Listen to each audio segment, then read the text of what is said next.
Hello દોસ્તો, કેમ છો? તો સ્વાગત છે મારા નવા વ્લોગમાં.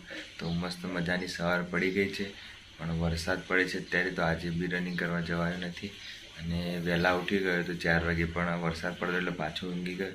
અત્યારે વાગ્યા છે 6, તો થોડું ફ્રેશ થઈ અને થોડી વાર વાંચું 6 થી 7 1 કલાક.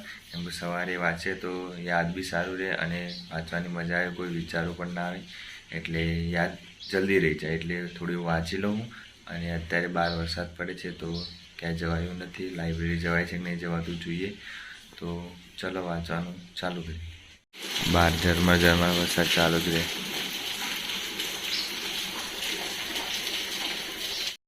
તો દોસ્તો, ફ્રેશ થઈને આવી ગયો છું હું, અને આજે આ ઇતિહાસનું ચેપ્ટર બધા પૂરા કરી દેવાના છે. ઇતિહાસનો ખેલ ખતમ કરી દેવાનો છે. તો ચાલુ કરું હું વાંચવાનું. આજે હવે કેટલા ચેપ્ટર બાકી છે મારા ઇતિહાસમાં? મુગલ નથી કરવાનું,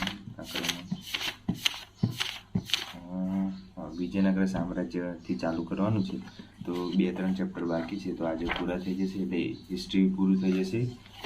આધુનિક ઇતિહાસ બાકી રહેશે ખાલી. પ્રાચીન મધ્યકાલીન પૂરું થઈ જશે, પછી આધુનિક ઇતિહાસ કરીશ. અને હવે ચાલુ કરું મારું સ્ટડી. હું ટાઈમર સેટ કરી દઉં 1 કલાકનો. 1 કલાકનો ટાઈમર સેટ કરી દઉં છું. 1 કલાકનો ટાઈમર સેટ કરી દીધું છે મેં હવે. તો ચાલુ કરી દીધું મેં મારું વાંચવાનું. તો થોડું વાંચી લઉં, પછી વિડીયો શૂટ કરું.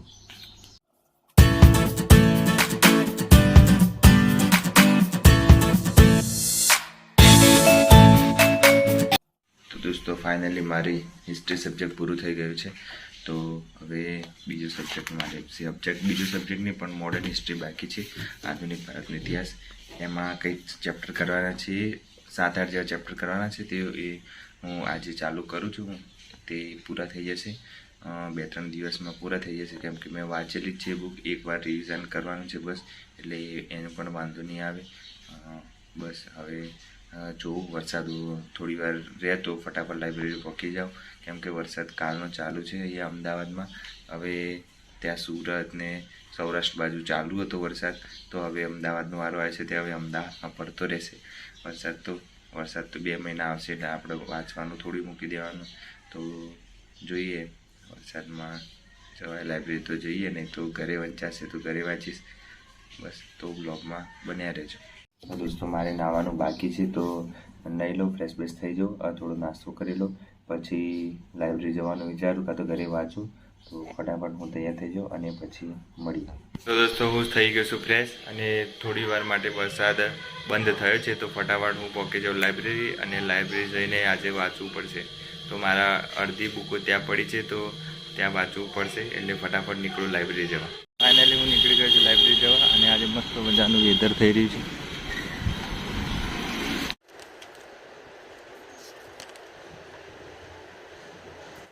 તો દોસ્તો, ભૂખ લાગી છે, તો હવે જઈ રહ્યો છું હું ઘરે. અને વાગ્યા છે 1, તો ફટાફટ ઘરે જઈને જમી લઉં. તો દોસ્તો, લાઇબ્રેરીમાંથી નીકળી ગયો છું હવે, અને હવે જઉં છું જીમ. અને વાગ્યા છે 7, તો ફટાફટ હા.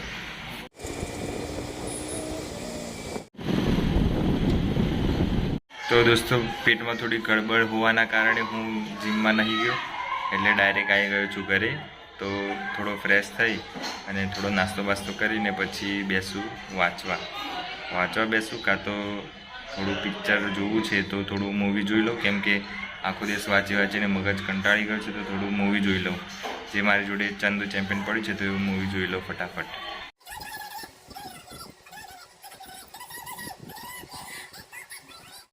તો દોસ્તો, હું ફ્રેશ થઈને આવી ગયો છું હવે વાંચવા.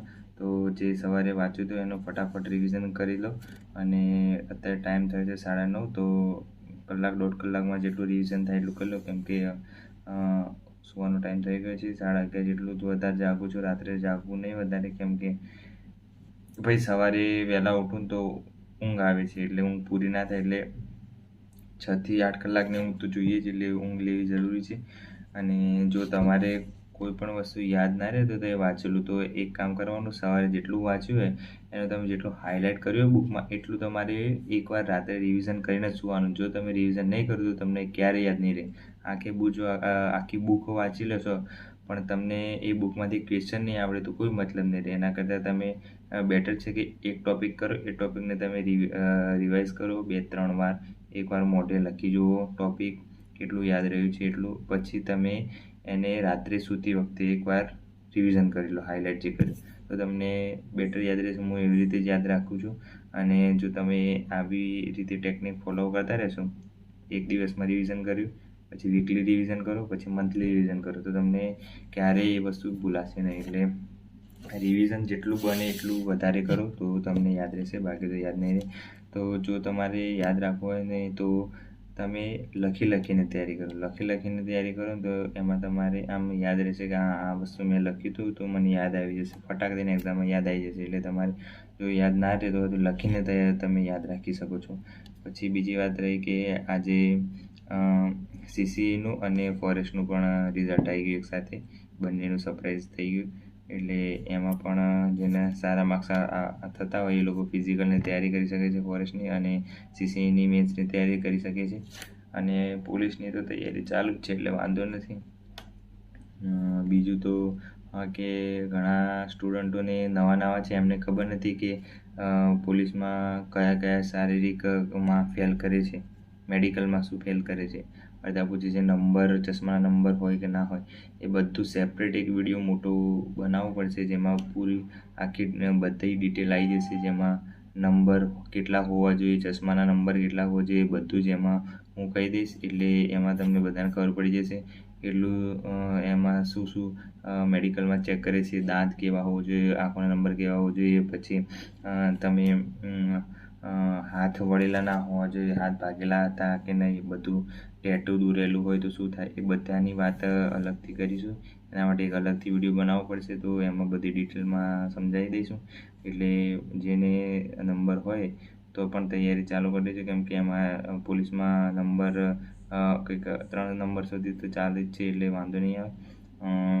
મારી જોડે PDF પડી છે એની, તો હું PDF સાથે વિડીયો બનાવીશ એટલે તમને ખબર પડી જશે, કેમ કે હું જાતે બનાવીને તો કહેતો નથી. PDFમાં જે હસમુખ સાહેબ આપણે કીધું છે એ ટોટલ હું એમાં જે PDF પડી છે મારી જોડે તો એમાં બધું લખેલું છે શારીરિક વિશે, પછી માપદંડ જે બી હોય તો જોઈ લેજો એ વિડીયો આવે ત્યારે. અને આજ નહીં તો કાલ નહીં તો પરમ દિવસે હું વિડીયો બનાવી દઈશ તો બધાને યુઝફુલ થાય. એટલે તમે જોતા રહેજો, મારા બ્લોગમાં બન્યા રહેજો, ચેનલમાં સબસ્ક્રાઈબ કરી દેજો, કેમ કે નવો કોઈ બી અપડેટ આવે તો તમને મળતી રહે. અને આજે થોડું રિવિઝન બાકી છે તો હું રિવિઝન કરી લઉં, પછી મળીએ બ્લોગમાં બન્યા રહે.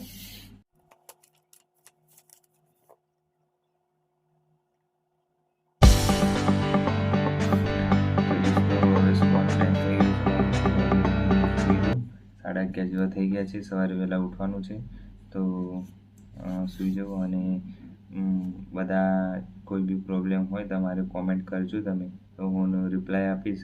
કાં તો એક એવો દિવસ રાખીએ આપણે, તમે કોમેન્ટો કર્યા રાખો તો એનો હું એક QA વિડીયો બનાવીશ દર સન્ડે હું QA વિડીયો બનાવીશ. QA મતલબ ક્વેશ્ચન ટુ આન્સર, તમારા જેટલા બી ક્વેશ્ચન હશે એના આન્સર હું સન્ડે એક વિડીયો બનાવીશ, એમાં રિપ્લાય આપી દઈશ સન્ડેમાં વિડીયોમાં.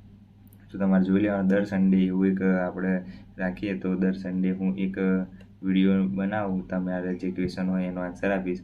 તો તમે ક્વેશ્ચન કરતા રહો કોમેન્ટમાં તો હું એનો આન્સર આપીશ દર સન્ડે. તો એવી રીતનું કંઈક પ્લાન વિચારીએ અને કોમેન્ટ કરો તો મને ખબર પડે કે શું ડાઉટ છે તો એના ક્લિયર થાય. તો બસ આજ માટે આટલું જ હતું. અને ચેનલ પર નવા હોય તો લાઈક કરો, શેર કરો, સબસ્ક્રાઈબ કરો. મળીએ નવા બ્લોગમાં. Thank you.